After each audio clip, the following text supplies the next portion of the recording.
Hello, ladies and gentlemen. I am your wonderful host, Fountainman, and today we're going to do something considerably different from the norm here on this channel. Now, I don't think anyone in my regular audience is really expecting editorial content like this from me. However, I feel a special need to cover this, considering that the subject matter at hand is so important to me. Here are the facts of the situation as they stand right now. Mark Laidlaw, the writer, the man chiefly responsible for the world and story of Half-Life 2 and its constituent episodes, has now released what appears to be his version of how Half-Life Episode 3 would have gone. Now, there are a couple of important distinctions to make here before we start running into this. Is this the finalized script that would have been used for Half-Life Episode 3, or indeed Half-Life 3 at this point? No, it is not. What we are looking at here underneath the entertaining crossword puzzle of changed names and illusions is a writer's thoughts, which is far more simple than an actual finalized script, but nonetheless profound. Because the writer's imagination is what drives that sort of creation. So, effectively what we have here is the unedited word of God. Mr. Laidlaw is responsible for a whole lot of the original ideas behind Half-Life 2's world and original story. Even though Half-Life 2's story changed multiple times over the course of development, and in my opinion, all those changes simply add to the mystique that Half-Life 2's story holds, Mr. Laidlaw's ideas still form the groundwork for everything that went into that game. And additionally, he was still a voice in the room while these changes were being made, so he is integral to the entire creative process which spawned those games, even if his original ideas did not make it through as he originally intended them. He is still amazingly important on an individual level, even though if you back out, he is simply a small cog in a grander machine that created these games. What does this mean for us, though? What this means is, if there is anyone with the authority to tell us how Half-Life 3 Episode 3 would have gone had it been made, it's Laidlaw. And this is the best we're ever going to get, short of actually having the game in front of us. So, if you're like me and have been waiting for a decade to see what the hell was going to happen after Episode 2, well, now's the time to listen, because this is the only closure you're going to get until Valve actually decides to make the damn game. So, let's dig in here and see what God's intentions were. Dearest Playa, I hope this letter finds you well. I can hear your complaint already. Gertie Fremont, we have not heard from you in ages. Well, if you care to hear excuses, I have plenty. The greatest of them being I've been in other dimensions and whatnot, unable to reach you by usual means. This was the case until 18 months ago, when I experienced a critical change in my circumstances, and was redeposited on these shores. In the time since, I have been able to think occasionally about how best to describe the intervening years, my years of silence. I do first apologize for the wait, and, that done, hasten to finally explain, a bit briefly, quickly, and in very little detail, events following those described in my previous letter, referred to here within as Epistle 2. Now, already off the bat, just from this, you can tell that the purpose of this is to inform as well as entertain. Laidlaw is telling us the story that we wanted to hear, that we so desperately have been waiting to hear, but he's also trying to make us laugh, too. He's also trying to make us scratch our head a little bit to try and figure out exactly what he's saying, because we all know the Half-Life 2 community absolutely loves puzzles. To this effort, he has assumed the identity of Gordon Freeman, as you can see by Gertie Fremont starting with a G and an F. The wordplay here continues throughout the rest of the document, but this is where we start to figure out exactly what's going on here. And also to give you some rise to the strange duality of what he's doing here, the critical change in circumstance 18 months ago was likely referring to Mark Laidlaw retiring from Valve last year. So, in a sense, he's still Gordon Freeman in this, however, it's blending it with his own experiences. This hybrid reality is likely simply to make the thing a little bit more interesting to read, and I think it succeeds. Some of the best writers put themselves, or parts of themselves, into characters, and that really makes you resonate with the story as you're writing it. Something that I myself very keenly understand the power of. So, I suppose in a grand way we're reading Mark Laidlaw's self-insert fanfiction. We waited 10 years for this, guys! But I kid. I respect the man for all of this. To begin with, as you may recall from the closing paragraphs of my previous missive, the death of Ellie Vaunt shook us all. The research and rebellion team was traumatized, unable to be sure how much of our plan might be compromised, and whether it made any sense to go on at all as we had intended. And yet, once Ellie had been buried, we found the strength and courage to regroup. It was the strong belief of her brave son, the feisty Alex Vaunt, that we should continue on as his mother had wished.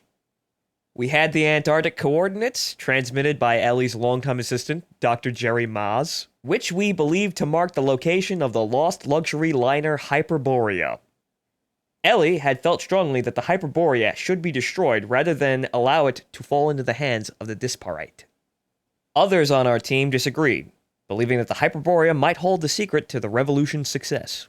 Either way, the arguments were moot until we found the vessel. Therefore, immediately after the service for Dr. Vaunt, Alex and I boarded a seaplane and set off for the Antarctic. A much larger support team, mainly militia, was to follow by separate transport. I can barely contain my smile here as I reread this back to you. Apparently, Eli Vance is a woman, Alex Vance is a man, Judith Mossman is also a man, and the Borealis is a luxury liner. Mr. Laidlaw is having a grand old time writing this and probably giggling like an idiot. And he's being an immensely good showman here because he knows he's going to have an audience reading through this. So, he's delivering the cathartic release that we have been waiting for a decade for, and he's also fucking around with us. I like this guy, I really do. But, as you can clearly see here through all the name changes and the gags, that he's referring to, well, where the Half-Life series story left off at the end of episode 2. With Eli Vance dead, and the Resistance just kinda scratching their heads wondering what the hell they're going to do now. But, as it would seem, they went with the obvious plan, which is to go to the Arctic and Mossman's last known coordinates and attempt to find the Borealis. It's worth noting that the key here, so to speak, is that the Hyperborea was one of the production names for the Borealis. The Borealis, or Hyperborea, was actually a reused concept from the original Half-Life 2 planned story. It was supposed to be a connecting level in between the two major halves of the game, between the air conditioner and Kraken Base. All of these locations were completely scrapped from the game, however, they roughly translate into the areas where Highway 17 and Nova Prospect take place in terms of timing in the story. Like I told you, there is a lot of shit made for Half-Life 2 that did not make it in the game.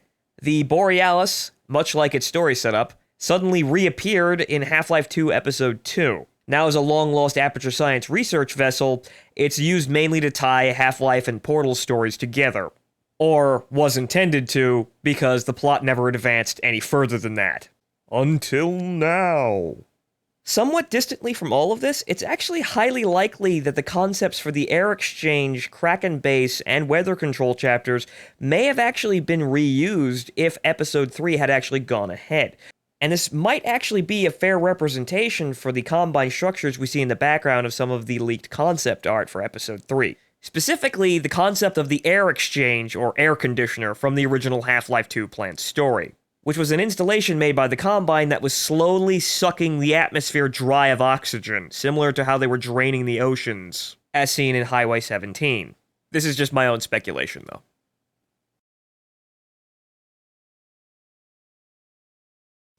It is still unclear to me exactly what brought down our little aircraft.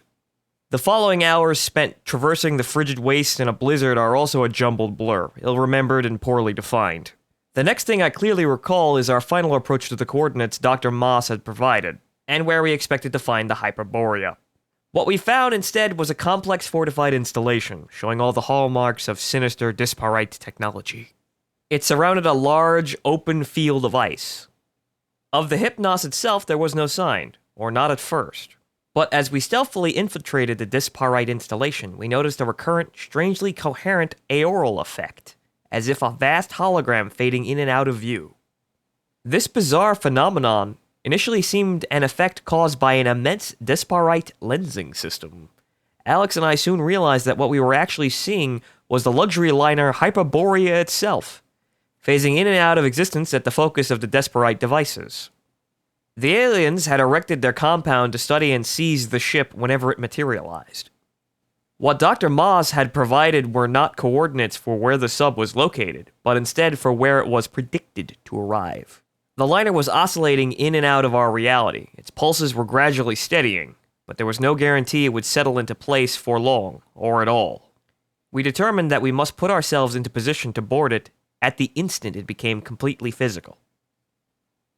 I think this pretty handedly confirms what we all pretty much expected the opening stages of the game to be like. You get in a helicopter with Alex, you fly to the Arctic, you get shot down by something, you wander around the Arctic wastes, probably have a couple of exploratory puzzle sections, then you come upon the Combine installation, and they either have the Borealis or, as it's stated here, are watching for it. The ship is apparently phasing in and out of reality at random intervals, which completely adheres to the information that we knew about the Borealis before this point. It's a teleportation experiment conducted by Aperture Science in competition with Black Mesa for military funding. However, a revelation here is the fact that the ship is still actively hopping dimensions. I know myself, and probably quite a few other people, have been led to believe by its initial setup and also the leaked concept art that the ship was dormant. It is apparently not. Another small interesting note here is the use of the word hypnos. Hypnos is the Greek god of sleep. Now, he could be continuing to use wordplay to exchange out the word Hyperborea for more Greek mythology. However, so far and in the rest of the document, he has been consistent in referring to the Borealis as the Hyperborea. The only thing that changes is that he refers to it as a submarine in the lower part of this paragraph. Come on, Laidlaw, is this the Titanic or 10,000 Leagues Under the Sea? Make up your fucking mind here. What I think he's referring to is the Combine advisors, which, every time you see them outside of episode 2, they're all in pods and they're all seemingly asleep. I find this comparison actually fairly interesting. I'm no English major, however, writers do tend to run to older mythologies and older stories as a basis for writing, and this seems no different. However, while you can't say for sure if there's a deeper reference here than just things sleeping, it's interesting to think about that maybe Hypnos could have been used as a basis for more things for the advisors to do in this game, considering the bizarre and surreal nature of the things to come later. And Hypnos' children are all gods of dreams, and he's said to have thousands of them. And with the advisors being an entire race, and of course, when the City 17 Citadel finally went up in smoke, quite a few advisor pods were ejected out into the wilderness. So, purely by speculation, there's a lot of things that you can do with this, not limited to and including nightmare fuel. He's been apparently using the term disparite to refer to the Combine forces as a whole up until now, disparite meaning uncomparable, and with the Hyperborea being consistently called as such, he is either talking about the Combine advisors or something else entirely that I can't really ascertain.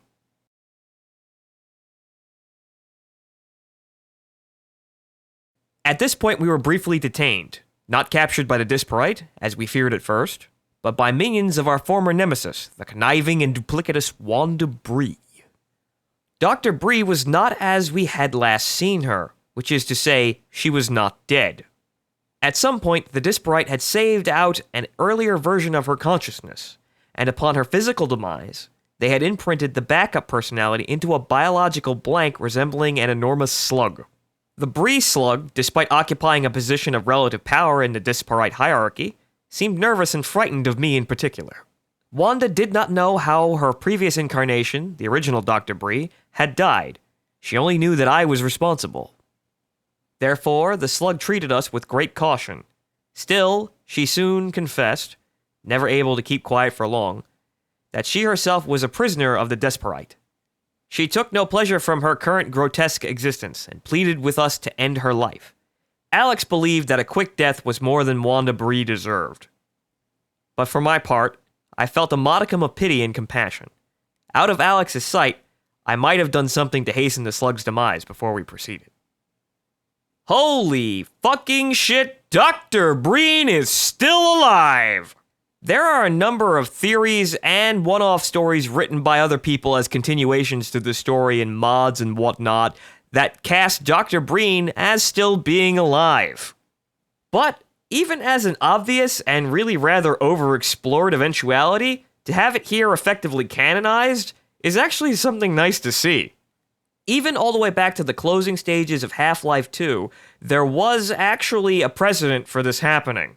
While you are chasing after Dr. Breen as he is trying to make his escape to the Combine homeworld, he is seen and heard in a small conversation with a Combine advisor mentioning a host body. And it seemed that Laidlaw went along with this, putting a pre-death backup version of Breen's consciousness inside what is most likely an advisor body. Which apparently seems as disgusting as it sounds to the good doctor. And judging by the ambiguity of the last sentence, the player would have a choice here between mercy killing him or leaving him in his slimy prison. Now, quite honestly, I think this is amazing plot development, and this is maybe 1/3 into the game. This would have been an extraordinarily memorable moment for really any Half-Life 2 fan. It would pack a very, very complex ball of emotions into a single moment, and I would have enjoyed to have played through it. Not far from where he had been detained by Dr. Bree, we found Jerry Moz being held in a disparate interrogation cell. Things were tense between Jerry and Alex, as might be imagined. Alex blamed Jerry for his mother's death, news of which Jerry was devastated to hear for the first time. Jerry tried to convince Alex that he had been a double agent serving the Resistance all along, doing only what Ellie had asked of him, even though he knew it meant he risked being seen by his peers, by all of us, as a traitor. I was convinced, Alex less so. But from a pragmatic point of view, we depended on Dr. Moz. For along with the Hyperborea coordinates, he possessed resonance keys, which would be necessary to bring the liner fully into our plane of existence. Holy shit, Judith, how many people are you fucking? Good lord, you're a double-double agent. The continued friction and animosity between Alex and Dr. Mossman is entirely expected by this point. Realistically speaking, Alex has never liked Mossman, and it's only gotten worse. And with the death of her father, realistically speaking, it's probably never going to get any better. It's just convenient that Dr. Mossman always seems to have something we need. We skirmished with Desperite soldiers protecting a Despar research post. Then Dr. Moss attuned the Hyperborea to precisely the frequencies needed to bring it into a brief coherence.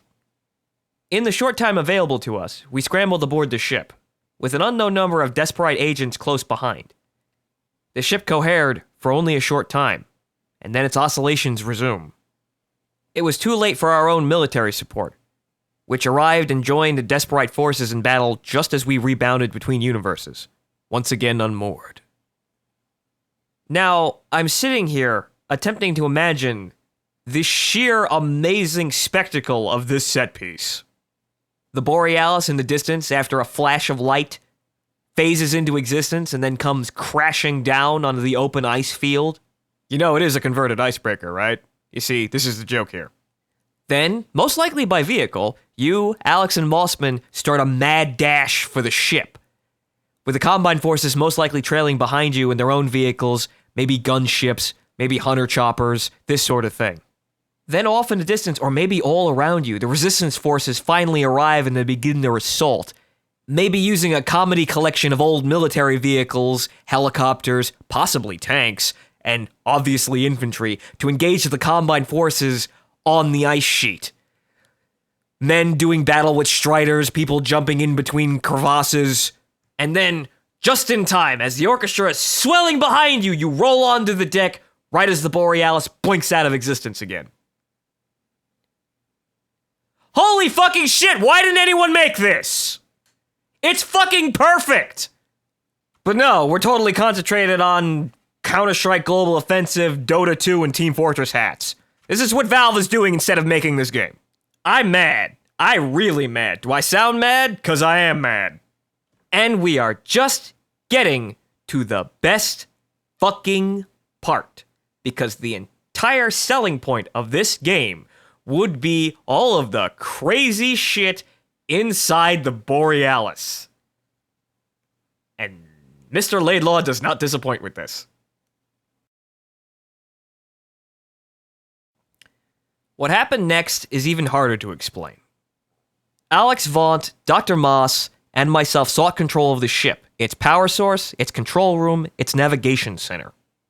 The liner's history proved non-linear. Years before, during the Desperite invasion, various members of an earlier science team, working in the hull of a dry-docked liner situated at the Toscan Island Research Base in Lake Huron, had assembled what they called the bootstrap device. If it worked as intended, it would emit a field large enough to surround the ship. This field would then itself travel instantaneously to any chosen destination without having to cover the intervening space. There was no need for entry or exit portals or any other devices. It was entirely self-contained. Unfortunately, the device had never been tested. As the Desperite pushed Earth into the 9-hour Armageddon, the aliens seized control of our most important research facilities. The staff of the Hyperborea, with no other wish than to keep the ship out of Desperite hands, acted in desperation. They switched on the field and flung the Hyperborea towards the most distant destination they could target, Antarctica. What they did not realize was that the bootstrap device traveled in time as well as space. Nor was it limited to one time or one location. The Hyperborea, and the moment of its activation, were stretched across space and time. Between the nearly forgotten Lake Huron of the 9-hour Armageddon and the present-day Antarctic, it was pulled taut as an elastic band, vibrating, except where at certain points along its length one could find still spots, like the harmonic spots along a vibrating guitar string. One of these harmonics was where we boarded, but the string ran forward and back, in both time and space, and we were soon pulled in every direction ourselves. Welcome to Aperture Science. We sell shower curtains, lemonade, portal devices, and extra-dimensional time-traveling superpositioned labyrinths. This is about the thing we expected out of the Borealis, though really what we expected beforehand was freaky science shit. That was about as far as it went. This is a bit more detailed with the freaky science shit, but it's still pretty much in line with what we expected. However, there's a bit of a point of confusion here with the 7 Hours War and the Borealis activation. The way Kleiner referred to it during the original exposition spiel at the end of episode 2 was as if it was like a ghost story that had happened sometime before the 7 Hours War and not immediately inside of it. The entire thing is a reference to the Philadelphia experiment, wherein the conspiracy theory states that a Navy ship was testing teleportation technology, and as it melded through dimensions, its crew was caught in between the weld seams and bulkheads of the ship. The situation on the Borealis is somewhat different and considerably more extreme. However, it all still lines up with what we knew about the Borealis beforehand. It was a teleportation experiment made by Aperture Science to compete with the Black Mesa Research Institute for grant money from the military. Time grew confused. Looking from the bridge, we could see the dry docks of the Toscan Island at the moment of teleportation, just as the Desperite forces closed in from land, sea, and air. At the same time, we could see the Antarctic wastelands, where our friends were fighting to make their way to the Protean Hyperborea, and in addition, glimpses of other worlds, somewhere in the future perhaps, or even in the past. Alex grew convinced that we were seeing one of the Desperite's central staging areas for invading other worlds, such as our own. We meanwhile fought a running battle throughout the ship, pursued by Desperite forces. We struggled to understand our situation, and to agree on our course of action. Could we alter the course of the Hyperborea? Should we run it aground in the Antarctic, giving our peers a chance to study it? Should we destroy it with all hands aboard, our own included? It was impossible to hold a coherent thought, given the baffling and paradoxical time loops, which passed through the ship like bubbles. I felt I was going mad, that we all were, confronting myriad versions of ourselves, in that ship that was a half-ghost ship, half-nightmare funhouse. Okay, now see, this is the shit I wanted to see. Time is incredibly screwy on this ship. It can see anything from anywhere. The internals of the ship probably look like an M.C. Escher painting, and you're also encountering extra-dimensional ghosts and alternate reality versions of yourself and everyone with you. Yup, this is definitely up there on the screwy science scale. Although there's one thing I want to bring up. You remember Hypnos? The most prominent of Hypnos' children are Morpheus, Phobator, and Phantasos. Which, now that I analyze it, sounds a lot like my name. Thank you, Laidlaw. But the thing is that these are all gods of dreams. Morpheus having the ability to replicate the shapes of human beings. Phobator replicating the shapes of various monsters and things that inspire fear. And Phantasos, well, he's kind of an esoteric motherfucker. He plays with inanimate objects. Now, we're walking around in an infinitely expanding through time and space dimension-hopping icebreaker. You know what that means? That means two things. The first thing that it means is you could put anything you fucking wanted inside that fucking ship, and it would make sense. The fucking weirder it is, the better it is. You're not supposed to understand it. You're supposed to have a vague, extraordinarily vague understanding of what you're seeing, but largely, you're supposed to be mystified. So it could be any fucking surreal shit that you could come up with. The writer and the game design department and everybody else really has a complete free hand, aside from occasionally making it seem like you're still sort of inside the confines of a ship.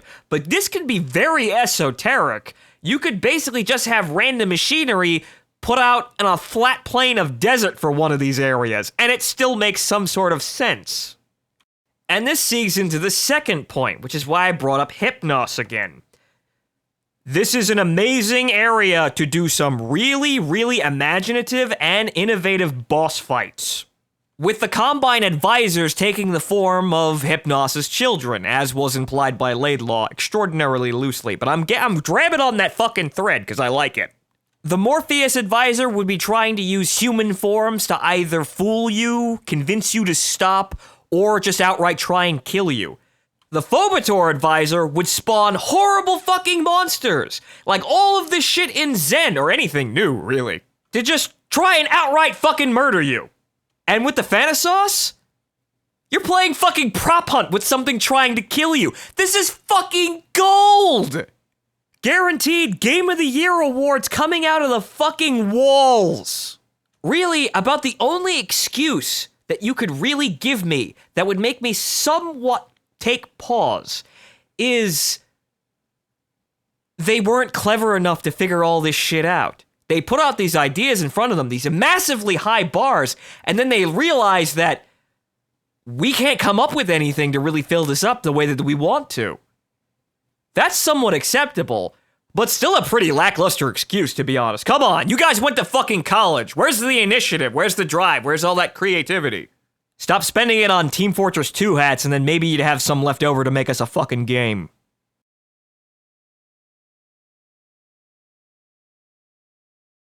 What it came down to, at last, was a choice. Jerry Moss argued, reasonably, that we should save the Hyperborea and deliver it to the Resistance, that our intelligent peers might study and harness its power. But Alex reminded me had sworn he would honor his mother's demand that we destroy the ship. You missed a he there, Laidlaw. He hatched a plan to set the Hyperborea to self-destruct, while riding it into the heart of the Desperites' invasion nexus. Jerry and Alex argued. Jerry overpowered Alex and brought the Hyperborea area, preparing to shut off the bootstrap device and settle the ship on the ice. Then I heard a shot, and Jerry fell.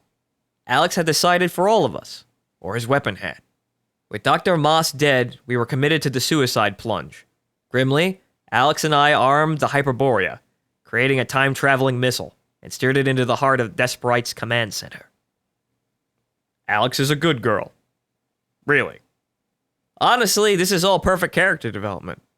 This makes sense. Everything about this situation, everything about the world of Half-Life 2 has now pushed her over the edge. I don't even think Gordon can stop her, even if he had a speaking role. And it really, really doesn't help that Mossman is one of those people that just lies so much, even if some good eventually comes out of it. that you'll never really trust them, no matter what the hell they're doing. So, in a sense, even if Mossman was telling the truth here and she was going through with this plan honestly, too little too late. Though, really, if you wanted to earn some points here, in a really, really tense situation, and give us something really, really memorable, you could have had us make the choice here. You could have either let us shoot Alex or let her shoot Mossman. And that would decide what the ending would be. That's a little off and a little bit probably not fitting for the Half-Life universe to have this kind of ending choice. However, just having the option placed in front of you would make you stop and think. Really, really think. Alex is an entertaining and likable character. However, she's fallen mostly off the waifu charts because Half-Life has been dormant for so long. I believe there's a colossal amount of emotion stored up in every Half-Life player that still wants to play Episode 3. I don't think a lot of them have the balls to shoot Alex. I really don't. So that means that this choice is a little bit superfluous and maybe just entertaining my own fantasy at this point. However, this would be one of those times for video game history where it would really goddamn sting. And people would remember it. Mark my words, people would remember it. At this point, as you will no doubt be unsurprised to hear, a certain sinister figure appeared, in the form of that sneering trickster, Mrs. X. For once, she appeared not to me, but to Alex Vaughnt. Alex had not seen the cryptical schoolmarm since childhood, but he recognized her instantly. Come along with me now. We've places to do and things to be, said Mrs. X, and Alex acquiesced. He followed the strange gray lady out of the Hyperborea, out of our reality. For me, there was no convenient door held open, only a snicker and a sideways glance. I was left alone, riding the weaponized luxury liner into the heart of the Desperide world. An immense light blazed. I caught a cosmic view of a brilliantly glittering Dyson sphere. The vastness of the Desperide's power, the futility of our struggle, blossomed briefly in my awareness. I saw everything. Mainly I saw how the Hyperborea, our most powerful weapon, would register less than a fizzling match head as it blew itself apart. And what remained of me would be even less than that. See? Alex is a good girl! G-Man has perfect taste in waifus. Absolutely perfect. Wow, it's nice to see him, even if he is an asshole. The G-Man is probably my favorite character out of the entire Half-Life series. To me, as he makes his appearances through the entire game series, every single appearance has hit the mark for what it's trying to achieve. A sudden, reality-bending presence. Where the moment he shows up and starts talking, everything in the room shuts up and pins are afraid to obey gravity. Nearly his entire character is shrouded in complete mystery, which is a little annoying after so long and makes you think if there really is anything back there. However, I look past this because his performances are always so amazing. To me, he is an immensely memorable character, and it's an absolute joy to see him every time he comes up on screen. But, unfortunately, Alex has led us into a completely useless situation. Yeah, the Combine forces, they're kind of large. Really large. They're an interdimensional empire of doom. The main reason humanity succeeded in taking back Earth was mainly down to fucking with their transportation system so they couldn't actually really get things to reinforce their garrisons. The entire empire itself must be inconceivable to a human mind to how big it is. Blowing up one star or one solar system with the amount of power that the Borealis might have stored inside it, it might hurt. But it's kind of like attempting to destroy the entire United States by blowing up New York. Yeah, it's gonna hurt, and we're gonna miss it. However, the rest of the country is gonna be perfectly fine.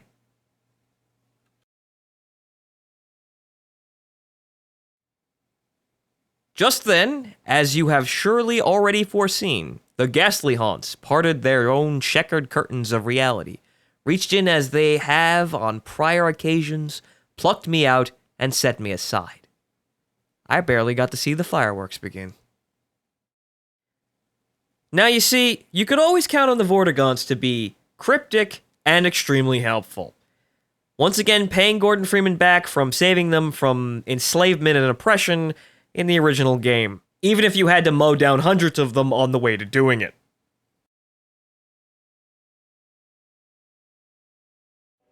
And here we are.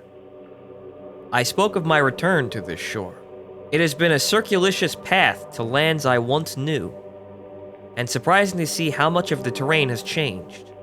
Enough time has passed that few remember me, or what I was saying when I last spoke, or what precisely we hope to accomplish. At this point, the resistance will have failed or succeeded. No thanks to me. Old friends have been silenced or fallen by the wayside. I no longer know or recognize most members of the research team, though I believe the spirit of rebellion still persists. I expect you know better than I the appropriate course of action, and I leave you to it. Accept no further correspondence from me regarding these matters. This is my final epistle. Yours in infinite finality, Gertrude Fremont, Ph.D. Shit, Laidlaw, you're gonna make me cry. My God.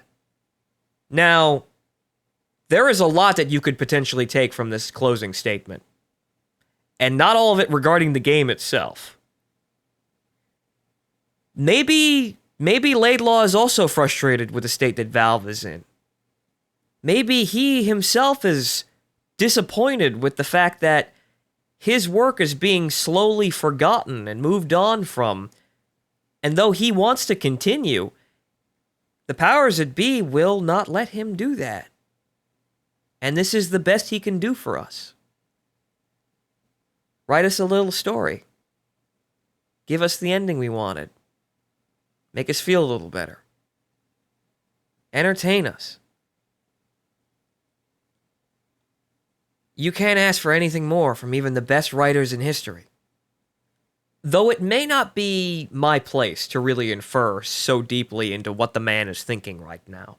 However, for this, I can say that he has done everything the writer of a beloved series should do. And I thank and respect him for doing this. He has made a lot of people happy, and a lot of people now as content as we're ever going to be until Valve gets its head out of its ass and actually goes back to making video games. But on that bombshell, that's all I have to cover for now. This has been a bit of an interesting diversion. I hope you all enjoyed me rambling on for about 40 minutes. Forgive me if this seems a little bit out of place here. I'm trying new things on the channel, and I'm not quite sure what path the future is going to take me down.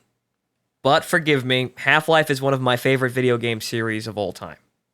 Mr. Laidlaw here has set an astounding example, and as someone who's trying to pursue writing myself, it's something that I'm going to take notice of and remember for a long time. But, again, I have been your wonderful host, Fontaman, and thank you all for watching.